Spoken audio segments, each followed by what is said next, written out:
അത്രയും നോക്കിയാട്ടെ മൊട്ടാമ്പിളി പാടാണിത്. നമ്മളെ നാട്ടിൽ മൊട്ടാമ്പിളിങ്ങാന്ന് പറയും. കണ്ട, ഫുള്ളും ഇതൊരു മൊട്ടാമ്പിളി പാടം. ആർക്ക് വേണമെങ്കിൽ വന്നിട്ട് പറിക്കാം കേട്ടാ.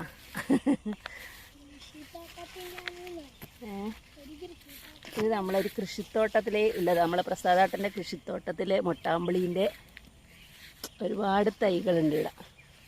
ഇതെല്ലാം പ്രസാദം വെള്ളം നനച്ചിട്ട് വെക്കുന്നതാണ്. നമ്മളിന്ന് പറിക്കാൻ വേണ്ടി വന്നേ. എത്രയാന്ന് നോക്കിയേ, കണ്ടാ നല്ല ഫുള്ള് മൊട്ടാമ്പിളിയാണ്. ഇന്ന് അങ്ങത്തോളം മൊട്ടാമ്പിളിയാണ്. കണ്ടാ പഴുത്ത് കിടക്കുന്നുണ്ട്. ഇതിലെല്ലാം മൊട്ടാമ്പിളി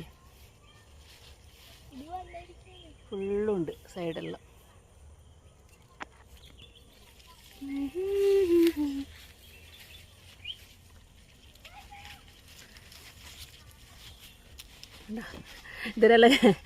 ഇതിലെല്ലാം ഗൾഫിലെല്ലാം എത്രയാ പൈസ എന്നറിയാം.